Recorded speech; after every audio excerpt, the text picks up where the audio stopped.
नमस्कार विद्यार्थी मित्रांनो, ज्ञान कस्तुरी मॅथ्स क्लासेस मध्ये तुमचे खूप खूप स्वागत आहे।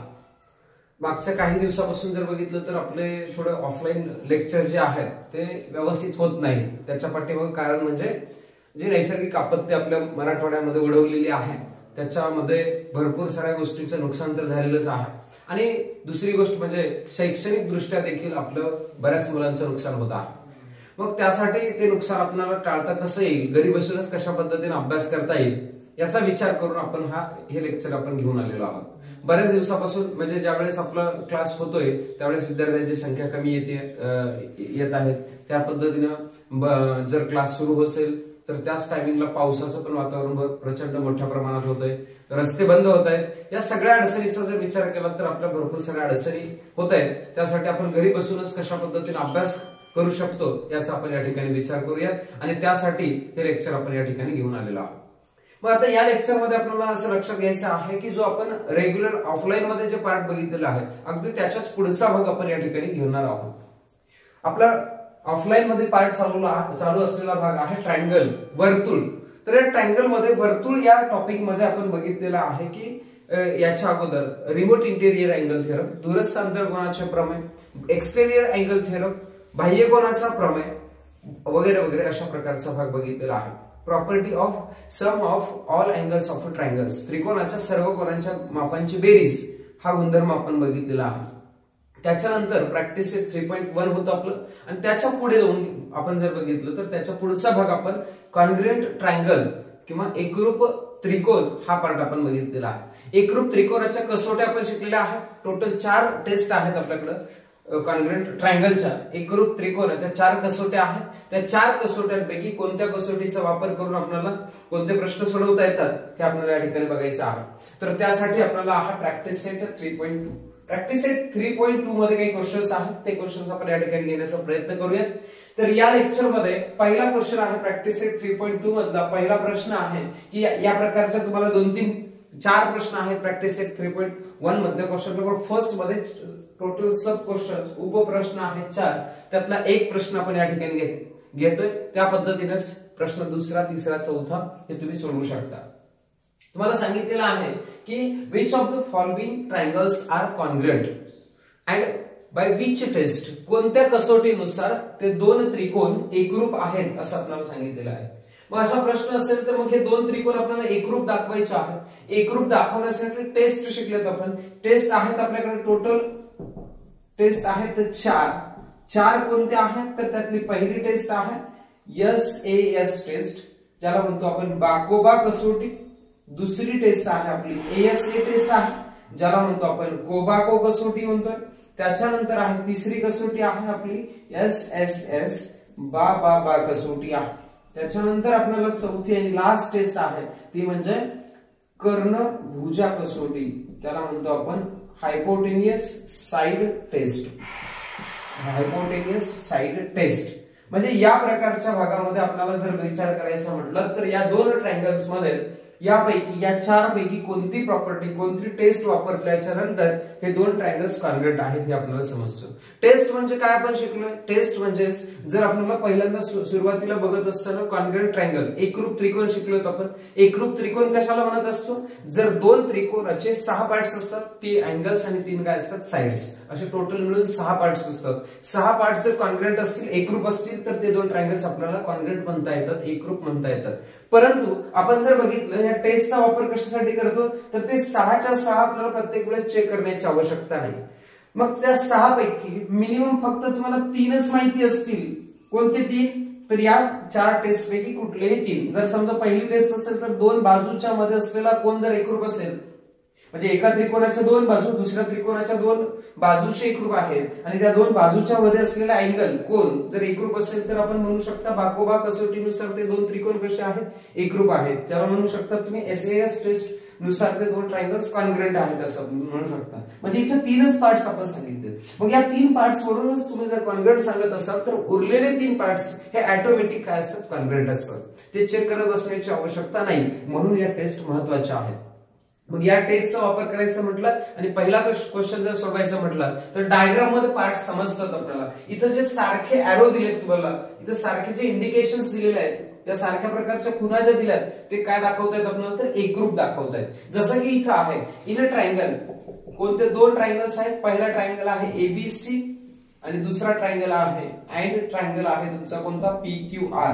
तुम्ही मराठीमध्ये लिहायचंय त्रिकोण एबीसी व त्रिकोण PQR मध्ये जे सारखे दिसतात या आकृतीमध्ये दाखवलेले पार्ट्स ते इथे खाली लिहून घ्यायचे. या त्रिकोणामध्ये तुम्हाला एक बाजू AB आहे म्हणून इथे लिहिलं आपण बाजू AB आहे. ह्या AB बाजूचा जर विचार केला तिथं सेम एकच एरो दिलाय, तर इकडे पण एकच एरो दिलाय, म्हणजे PQ ही बाजू AB या बाजूला एकरूप आहे, कॉन्ग्रंट आहे, म्हणून आपण इथे डायरेक्ट लिहू शकतात कॉन्ग्रंट साइड किंवा बाजू आहे. कोणती आहे बाजू आपली, PQR. या त्रिकोणाची AB बाजू या त्रिकोणाच्या PQ बाजूला एकरूप आहे. अगदी त्या पद्धतीनेच बाजू आहे पुढची साइड म्हणतोय आपण त्याला, side BC is congruent to side असेल आपली कोणती आहे, साइड QR आहे. साइड BC ही QR या साइडला कॉन्ग्रंट आहे. त्याच्यानंतर लास्ट एक साइड आहे ती पण साइड AC जी आहे, साइड AC इज कॉन्ग्रंट आहे. साइड कोणत्या साइडला AC कॉन्ग्रंट आहे, तर PR या साइडला. हे काय सांगतोय, हे आपण स्वतः लिहिलेलं आहे का, नाही, डायग्राम मध्ये बघून लिहिलेलं आहे. जे सारखे एरो दिसतात ते म्हणजेच काय आहेत, सारखे पार्ट आहेत, त्याला म्हणतो आपण एकरूप पार्ट्स आहेत. मग हे तर तुम्हाला बाजू बाजू बाजू म्हणजे या पद्धतीची टेस्ट आपल्याकडे आहे ती म्हणजे S टेस्ट. आणि म्हणून by which test this two triangles are congruent, तर त्याचा आन्सर असणार आहे triangle ABC is congruent to triangle असेल तुमचा PQR आणि याच्या पुढे बिकॉज रिझन लिहायचं, त्याचं रिझन असेल S टेस्ट. याला म्हणतो आपण बा कसोटीनुसार हे दोन त्रिकोण एकरूप आहेत. याच्या पद्धतीनं तुम्हाला अशा प्रकारे तुम्हाला त्या प्रश्नाचं उत्तर सोडवता यायला पाहिजे. क्वेश्चन नंबर फर्स्ट मध्ये तुम्हाला असे सब क्वेश्चन्स दिलेले आहेत टोटल, तर तुम्हाला चार सब क्वेश्चन्स दिलेले आहेत. ते 4 सब क्वेश्चन्स या प्रकारे लिहायचं आहे.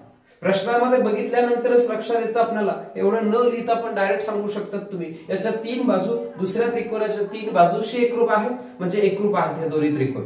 पण आपल्याला लिहावं पण लागेल म्हणून स्टेप आपल्या महत्वाच्या आहेत, स्टेपसाठी मार्क्स असतात, म्हणून आपण या प्रकारे स्टेप बाय स्टेप तुम्हाला त्या प्रश्नाचं उत्तर सोडवणं गरजेचं आहे. मग अशा पद्धतीने तुम्हाला सोडवायचं आहे. नेक्स्ट पुढच्या क्वेश्चनकडे जाऊयात. आता दुसरा प्रश्न, मुख्य जो प्रश्न आहे तो सेम अशा प्रकारचाच आहे. आपण त्यातले काही या म्हणजे प्रॅक्टिस सेट मधले मोजके महत्वाचे क्वेश्चन्स घेऊयात, म्हणजे सगळे महत्वाचेच आहेत तसं बघायला गेलं, परंतु सारखे जे आहेत ते तुम्ही सोडवू शकतात. तर आता आपण पुढचा प्रश्न बघूयात, प्रश्न क्रमांक 3. तर या प्रश्न क्रमांक 3 मध्ये आपल्याला या ठिकाणी 2 आकृत्या दिलेल्या आहेत आणि या 2 आकृत्या आपल्याला काय दाखवायच्या, तर एकरूप दाखवायच्या आहेत. मग एकरूप दाखवत असताना या कोणती कसोटी या ठिकाणी आपण वापरू शकतो हे आपल्याला या ठिकाणी बघणं गरजेचं आहे. मग या आकृत्यामध्ये जर बघितलं तुम्ही तर तुम्हाला एक लक्षात येतो, तो म्हणजे इथं दिसतोय तो आहे राईट अँगल. काटकोन आहे 90 अंश मापाचा हा कोण दिलेला आहे. ही साइन म्हणजे तुम्हाला माहिती आहे की राईट अँगल असतो, काटकोन असतो. मग काटकोन दिलेला आहे याचा अर्थ आपल्याकडे 4 टेस्ट आहे. 4 टेस्ट पैकी आपण बघितलं आत्ताच, एक आहे बाकोबा कसोटी, एक आहे गोबाको कसोटी, एक आहे बाजू बाजू बाजू बाबा कसोटी आणि लास्ट कर्णभुजा कसोटी आहे. कर्ण सांगायचं म्हटलं तर 90 डिग्रीचा अँगल असायला पाहिजे, काटकोन असायला पाहिजे. काटकोन असेल तरच तुम्हाला कर्ण सांगता येतो. म्हणजे इथं सरळच निश्चितच आपल्याला काटकोन दिलेला आहे, त्यामुळे आपण या ठिकाणी कर्णभुजा कसोटी वापरू शकतो. पण वापरत असताना दिलेली माहिती आपण व्यवस्थित पद्धतीने लिहिणं गरजेचं आहे. आणि म्हणून आपण इथे लिहूयात त्रिकोण कोणता आहे तुमचा, पहिला आहे ABC व त्रिकोण आहे PQR मध्ये. या 2 त्रिकोणामध्ये दिलेली माहिती काय आहे, तर पहिल्यांदा 90 अंशाचा कोण आहे हे लिहूयात. कोण A एकरूप आहे, कोणाशी आहे तर कोण Q शी आहे, कोण Q. इथं लिहू शकतात तुम्ही प्रत्येकी किती अंशाचा माप आहे, हा 90 अंशाचा आहे. इच 90 डिग्री, 90 अंश मापाचा हा प्रत्येकी कोण आहे. त्याच्यानंतर आपल्याला लक्षात येतं की या 90 अंश कोणाच्या समोरची बाजू म्हणजेच कर्ण म्हणतो. 90 डिग्रीच्या अपोजिट असलेल्या साईडला आपण म्हणत असतो हायपोटेनियस. मग इथं हायपोटेनियस पहिल्या डायग्राम मध्ये आहे तुम्हाला BC, तर दुसऱ्या डायग्राम मध्ये आहे तुम्हाला PR. आणि म्हणून देअरफॉर इथे लिहिता येतं कर्ण हायपोटेनियस कोणता आहे तुमचा BC इज कॉन्ग्रंट टू कर्ण हायपोटेनियस असेल तुमचा PR. हे कारण काय याचं, तर गिवन मध्ये प्रश्नामध्येच तुम्हाला दिलेली माहिती आहे. अजून काय दिलं प्रश्नामध्येच, आकृतीमध्ये ही एक बाजू आहे ती तुम्हाला एकरूप दाखवलेली आहे, म्हणून इथे लिहू शकतात तुम्ही बाजू. या पहिल्या त्रिकोणाची बाजू आहे AB, ही बाजू AB दुसऱ्या त्रिकोणाच्या बाजू PQ शी एकरूप आहे. म्हणजे आता झालेत हायपोटेनियस आणि साइड टेस्ट नुसार हे 2 ट्रायंगल्स कॉन्ग्रंट झालेले आहेत. आणि पण लक्षात ठेवायचं की ज्यावेळेस आपल्याला ट्रायंगल्स कॉन्ग्रंट दाखवायचे, एकरूप दाखवायचे, त्यावेळेस आपण पहिला ट्रायंगल लिहितो, therefore triangle ABC is congruent to. पण आता दुसरा ट्रायंगल लिहित असताना थोडंसं विचारपूर्वक लिहायचं आहे. विचारपूर्वक म्हणजेच कसं असणार आहे, तर या ठिकाणी पहिलं इथं A या अँगलला कोणता अँगल कॉन्ग्रंट आहे, Q आहे. मग इथं A सुरुवातीला लिहिलाय म्हणजे इथं पहिल्यांदा सुरुवातीला कोणता असणार आहे, Q असणार. त्याच्यानंतर Q पासून बाजू का इथं कोणती तयार होते, इथं AB आहे. बघा सुरुवातीला काय दिसतं, A पासून सुरू होणारी बाजू AB आहे. मग AB असेल तर इकडे कोणती आहे, QP आहे. AB पहिल्यांदा 2 आलेले आहेत डिजिट, तर इकडचे Q सोबत आलेले डिजिट कोणते असतील, QP असेल. आणि राहिलेला 3 नंबरचा R असेल. म्हणजे याचा अर्थ असा आहे की A असलेला कोण Q शी एकरूप आहे, B P शी एकरूप आहे आणि C R शी एकरूप आहे. हे अँगल एकरूप झाले, कॉन्ग्रंट झालेले आहे. पण बाजूचा विचार केला तर बाजू AB या QP शी एकरूप आहे. बघा AB QP म्हणजे PQ असतो. बाजू BC इकडे शेवटचे 2 घेतलं तर इकडचे शेवटचे 2च आहे. BC हे कुणाशी आहे, PR शी. आणि लास्ट तिसरी बाजू आहे AC जी आहे अशी, तर इकडची आपल्याला QR या बाजूशी एकरूप येते. उरलेल्या बाजू आणि उरलेले कोण पण अशा पद्धतीने तुम्हाला एकरूप सांगता यायला पाहिजे. त्याला म्हणतो आपण एकास एक संगती आणि त्याला म्हणतो 1 to 1 करस्पॉन्डन्स. ते लिहिता पण येतं आपल्याला ABC 1 to 1 करस्पॉन्डन्स. दोन्ही बाजूला एरो म्हणजे इकडून तिकडेही जाता येतं आणि तिकडून इकडेही येता येतं आपल्याला. अशा अर्थाने आपण घेऊ शकतो. ट्रायंगल कोणता आहे तुमचा, QPR. PQR येणार नाही, त्या ठिकाणी QPR असणार आहे. PQR म्हटलं तर ते एकाच एक संगतीनुसार 1 to 1 करस्पॉन्डन्स नुसार येणार नाही. या ठिकाणी A Q शी एकरूप आहे, B P शी एकरूप आहे, C R शी एकरूप आहे. म्हणजे याचे अँगल जर लिहायचे असतील करस्पॉन्डिंग अँगल्स, करस्पॉन्डिंग अँगल्स याचे कोणते आहेत, कॉन्ग्रंट्स. आता एक तर आपण लिहिलाय A Q शी एकरूप आहे. मग आपण शिकलोय एकरूप झाल्याच्या नंतर उरलेले जे पार्ट्स असतात ते उरलेले पार्ट्स पण एकरूप असतात, कॉन्ग्रंट असतात. मग उरलेले पार्ट्स कोणते आहेत, A हा Q शी एकरूप आहे आणि B कुणाशी एकरूप आहे, angle B is congruent to angle असणार आहे P शी. आणि राहिलेला अँगल C जो आहे हा कॉन्ग्रंट आहे कुणाशी, R शी. एक झालं. हे झाले संगत कोन. उरलेले संगत कोन पण कसे असणार, एकरूप असणार. ते आपण उरलेले कोन पण आपण या ठिकाणी लिहिलेले आहे. आता बाजू आपल्याला 2 माहिती आहेत, एक कर्ण आणि बाजू घेतलेत, BC AB झाली. इकडची ही BC बाजू घेतलेली आहे आपण, AB पण घेतली. राहिली कोणती बाजू येऊ, AC राहिले. मग AC कुणाशी आहे, QR शी. कशावरून कळतं तर इथं AC आहे तर इकडे पण QR आहे. म्हणून बाजू AC एकरूप आहे बाजू कुणाशी, QR शी. हे दिलेला होता, दिलेला भाग कोणता होता, हा एवढा दिलेला भाग आहे आपल्याला. त्याच्यावरून आपण एकरूप दाखवलं, एकरूप वरून आपल्याला हे बाकीचे पार्ट्स पण एकरूप आहेत, कॉन्ग्रंट आहेत हे आपल्याला या ठिकाणी सांगता येत असतं. अशा प्रकारे क्वेश्चन नंबर 3 हे तुम्ही सोडवलं पाहिजे. क्वेश्चन 3 मध्ये 2 ट्रायंगल्स आपण कॉन्ग्रंट दाखवलेले आहेत, एकरूप दाखवलेले आहेत आणि त्याच्यासोबतच त्याचे संगत बाजू आणि संगत कोन एकरूप असतात हे या ठिकाणी दाखवण्याचा आपण प्रयत्न केलेला आहे. अगदी त्या पद्धतीनेच क्वेश्चन नंबर 5 कडे जाऊया. क्वेश्चन नंबर 5 मध्ये दिलेल्या इन्फॉर्मेशनचा वापर करून इथं जे 2 ट्रायंगल्स तयार होतात, एक ट्रायंगल आहे तुमचा ABD असा आणि दुसरा आहे BCD, BAD आणि BCD हे 2 ट्रायंगल्स. या 2 ट्रायंगल्सचा विचार केल्याच्या नंतर समजतं की हे 2 ट्रायंगल्स मध्ये दिलेले पार्ट्स कोणते आपल्याला माहिती आहे. अँगलचं दिलंय का, कुठल्या मेजर्स तुम्हाला कॉन्ग्रंट दाखवण्याचा प्रयत्न केलेला आहे का, तर नाही. मग इथं 2 बाजू दिलेले, बाजू या त्रिकोणाची CD ह्या AD ला कॉन्ग्रंट आहे, एकरूप आहे. AB या BC ला कॉन्ग्रंट आहे आणि या दोघांच्या मध्ये असलेली बाजू कोणती आहे, BD. हे दोघांमध्ये पण सामायिकच आहे. म्हणून बाजू बाजू आणि बाजू बाबा कसोटीनुसार हे 2 त्रिकोण एकरूप होतात. आणि मग ते लिहायचं कसं, तर आपण लिहू शकतो इथं इन ट्रायंगल. कोणते ट्रायंगल्स आहेत या ठिकाणी, पहिला ट्रायंगल होतोय आपला ABD आणि दुसरा अँड ट्रायंगल दुसरा कोणता असेल, ABD झाला, CBD असेल. दुसरा ट्रायंगल आहे CBD. मग या 2 ट्रायंगलचा विचार करत असताना आपल्याला जे सारखे भाग आहेत ते लिहूयात आपण. इथं लिहू शकतो साइड AD कॉन्ग्रंट आहे, साइड कुणाशी आहे, CD शी आहे. इकडची AD इकडची CD या साइडशी. इथला एकच एरो दिला, इकडे पण एक एरो दिला, म्हणजे दोन्ही कॉन्ग्रंट आहेत, एकरूप आहेत.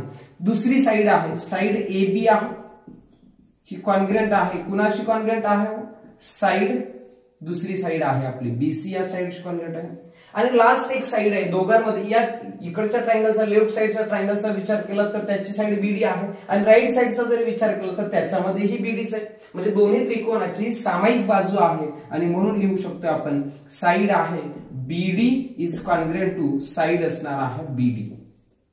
हे तिन्ही साइड्स आहेत यस यस यस म्हणजे स्टेजचं नाव झालं आपलं एस एस एस. बा कसोटीनुसार दोन्ही त्रिकोण एकरूप आहेत आणि म्हणून खालच्या ओळीमध्ये लिहायचंय तुम्हाला. इथं पुढे लिहितोय त्रिकोण. पहिला त्रिकोण लिहायचा ए बी डी एकरूप. दुसरा त्रिकोण लिहित असताना विचारपूर्वक लिहायचंय. एडी लिहिलं आपण. मग इकडे एडी ला कोणते सीडी. एडी कुठे आहे इथं आहे. मग सीडी इकडे असणार आहे म्हणजे इथं तुम्हाला सी आणि डी घ्यावं लागेल बाजूला. मग मध्ये कोणतं असेल आता इथं बघा दुसरं ए बी बाजूला कोणते आहे बीसी. मग ए बी का असा. मग इथं पाहिजे काय बीसी पाहिजे तुम्हाला. मग सी आहे म्हणजे इथं काय आलं बीसी आलं. आता बघा बीडी आलेला तर बीडी शेवटला बीडी आहे तर इकडे पण शेवटला बीडी आहे म्हणजे 1 to 1 करस्पॉन्डन्स. म्हणजे इथं बघा ज्या पद्धतीने इकडे बाजू एकरूप लिहिलेत आपण त्याच पद्धतीने इथे एकरूप दाखवत असताना आपल्याला लिहिणं गरजेचं आहे. नाहीतर तुम्ही इकडे ए बी डी आणि तिकडे डी सी बी लिहिलात तर उत्तर तुमचं चुकणार आहे. त्यामुळे हे लक्षात ठेवणं गरजेचं आहे. कशावरून लिहिलं आपण हे यस यस यस टेस्ट. याला म्हणतो आपण बा कसोटी. बा कसोटीनुसार एकरूप झालेले आहेत. मग आता तुम्हाला उरलेले पार्ट्स एकरूप दाखवता येतात. उरलेले पार्ट्स तुम्ही हे जर 1 to 1 करस्पॉन्डन्स नुसार एकाच एक संगतीनुसार जर लिहिलेले असतील तर तुम्हाला आता हे लिहित असताना अवघड जाणार नाही. उरलेले पार्ट्स साइड तर तिन्ही लिहिलेत मग अँगल्स द्यावे लागतील. अँगल ए चा कॉन्ग्रुएंट अँगल इकडे पहिला घेतला तर इकडचा पहिला सीच घ्यावा लागेल. इकडचा दुसरा बी घेतला तर इकडचा दुसरा बी असणार आहे आणि इकडचा तिसरा डी आहे तर या डी ला अँगल कोणता आहे डी कॉन्ग्रुएंट आहे. या पद्धतीने हे दोन ट्रायंगल्स काय आहेत. दोन ट्रायंगलचे हे करस्पॉन्डिंग अँगल्स कॉन्ग्रुएंट आहेत. एकरूप त्रिकोणाचे संगत कोण आहेत. Corresponding angles of congruent triangle असं लिहितो आपण. एकरूप त्रिकोणाचे संगत कोण. या पद्धतीने या प्रश्नाचं उत्तर आपण सांगितलेलं आहे. या प्रश्नाच्या उत्तरामध्ये आपण पहिल्यांदा हे दोन त्रिकोण एकरूप दाखवले. ते एकरूप झालेत बाबा कसोटीनुसार. त्याला म्हणतो आपण एस एस एस टेस्ट नुसार ते दोन्ही ट्रायंगल्स कॉन्ग्रुएंट झालेले आहेत. सेम आपण त्या दोन ट्रायंगलचे करस्पॉन्डिंग अँगल्स आपण या ठिकाणी लिहिलेले आहेत. एकरूप त्रिकोणाचे आपण संगत कोण या ठिकाणी दाखवलेले आहेत हे देखील तुम्हाला दाखवता येणं गरजेचं आहे. अशा प्रकारे पाचवा प्रश्न आपल्याला सोडवता येणं गरजेचं आहे. नेक्स्ट लास्ट क्वेश्चन या प्रॅक्टिस सेट मधला क्वेश्चन नंबर 6. याच्यामध्ये तुम्हाला दोन ट्रायंगल्स इथं दोन का बरं जास्त दिसतात परंतु तुम्हाला प्रूव्ह दॅट मधून दिलेला आहे. ट्रायंगल तुमचा कोणता पी क्यू टी आणि दुसरा ट्रायंगल कॉन्ग्रुएंट दाखवायचा आहे तुम्हाला. Triangle R S Q.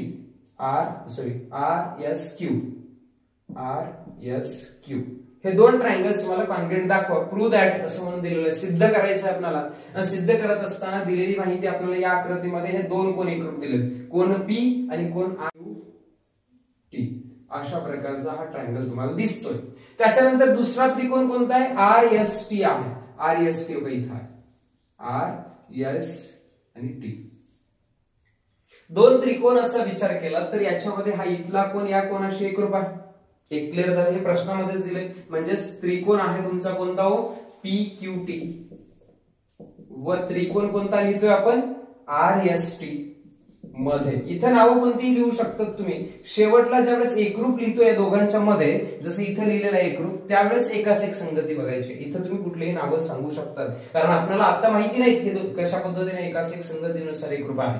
मग आता पीक्यूटीचा एक कोण एकरूप आहे हे झालं आपलं. म्हणजेच इथं लिहितोय आपण कोणता याचा पी कोण एकरूप आहे याच्या कोणत्या कोणाशी याच्या आर या कोणाशी एकरूप आहे. दिलेलाच भाग आहे हा पक्ष मधलाच. त्याच्यानंतर आपण या ठिकाणी समजून घेऊ शकतो तो म्हणजे कोणता आहे या ठिकाणी याच्या मध्ये असलेला हा जो दोन्ही ट्रायंगलचा एक पार्ट येतो अँगलचा. हा जर अँगल बघितला तर हा इथून इथपर्यंत येतो म्हणजे क्यू हा एक कोण येतो. याच्यामध्ये जर बघितला तुम्ही दुसरा भाग म्हणजे हा इकडचा जर त्रिकोण घेतला तर त्याच्यामध्ये हा एक कोण सामायिक येतोय.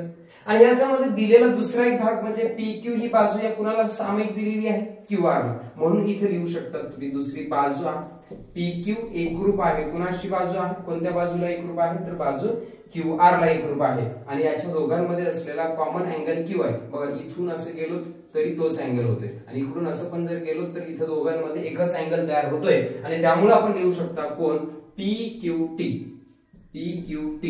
एकरूप आहे.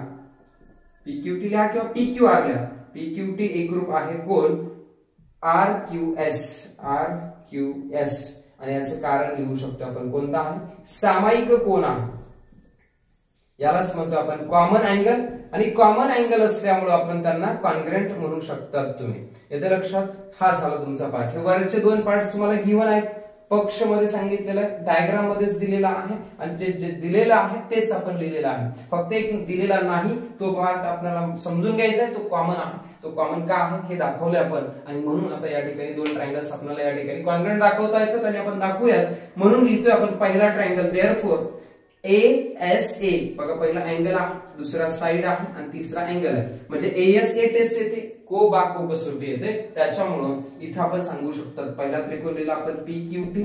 दुसरा त्रिकोण लिहित असताना मात्र विचारपूर्वक लिहायचे आपल्याला, आणि दुसरा त्रिकोण कशा पद्धतीने एकरूप आहे. P हा कोणाशी आहे? R शी. पहिल्यांदा P दिलाय म्हणजे इथं पहिल्यांदा R असणार. दुसरा कोणच बघूयात आपण, Q हा मधला कोण असतो, आणि इथला Q हा मध्ये असलेला, मध्ये आहे सेंटरला, मग इकडे पण Q असणार. मग उरलेला कोणता आहे? S आहे, म्हणून S लिहिला आपण. म्हणजेच PQT असलेला त्रिकोण हा RQS या त्रिकोणाशी एकरूप आहे. एकरूप त्रिकोण दाखवलेत आपण, आपल्याला हे एवढंच सिद्ध करायचं होतं, पण आपल्याला याच्या आता संगत बाजू आणि संगत कोण पण तुम्हाला सांगता यायला पाहिजे. प्रश्न तर इथपर्यंतच विचारलेला आहे, पण त्याच्या पुढचा पण पार्ट तुम्हाला सांगता येणं गरजेचं आहे. मग आता आपल्याला इथं उरलेले 3 पार्ट, 3 पार्ट झालेत आपल्याला. मग एकरूप त्रिकोण, दोन त्रिकोणाचे टोटल पार्ट्स बघितले तर आपल्याकडे 6 असतात. मग राहिलेला काय, तो एक अँगल राहिला. कोणता अँगल राहिला? P हा R शी, Q हा Q शी. P आणि Q दोघं झालेत म्हणजे T आणि R, म्हणजे अँगल T कॉन्ग्रंट आहे कुणाशी? Angle S she. Corresponding angle of congruent triangle. त्याच्यानंतर याच्या राहिलेला एक बाजू इथं आली आहे, म्हणजे उरलेल्या 2 बाजू आपल्याला लिहिता येतात. मग बाजू कोणती? PQ चा विषय संपला, PQ आणि QR चा झाला. मग आता दुसरी बाजू इकडे QT घ्यावं लागेल, म्हणून साइड QT इज कॉन्ग्रंट आहे. साइड कोणत्याशी असेल? आता शेवटचे 2 घेतले म्हणजे इकडे शेवटचे 2च घ्यावं लागतील, आणि म्हणून साइड QS असेल. त्याच्यानंतर आणखी एक साइड आहे, ती म्हणजे अशी घ्यावं लागेल आपल्याला, साइड आहे PT इज कॉन्ग्रंट आहे साइड. आता इकडे घ्यावं लागेल तुम्हाला RS, आणि हे आहेत corresponding sides of congruent triangle. Corresponding sides of congruent triangle या पद्धतीचा पार्ट हा तुमचा प्रॅक्टिस सेट 3.2 मध्ये आहे. प्रॅक्टिस सेट 3.2 अशा पद्धतीने तुम्हाला सोडवता येणं गरजेचं आहे. सर्वांनी व्यवस्थित पद्धतीने स्वतः आपल्या वहीमध्ये न बघून लिहिता आपल्याला लिहायचं आहे. काही अडचण असेल तर तुम्ही कमेंट मध्ये सांगा, समजलेलं असेल तर त्याही पद्धतीने तुम्ही सांगू शकता. जर हा सगळा पार्ट तुम्हाला समजलेला असेल तर चॅनलला लाईक करा, सबस्क्राईब करा, कारण तुम्हाला याच्या पुढचे अपडेट्स तुम्हाला मिळत राहतील. आणि या पद्धतीचे लेक्चर्स आपण पुढे घेत येऊयात. या लेक्चरमध्ये आपण थांबूयात. धन्यवाद.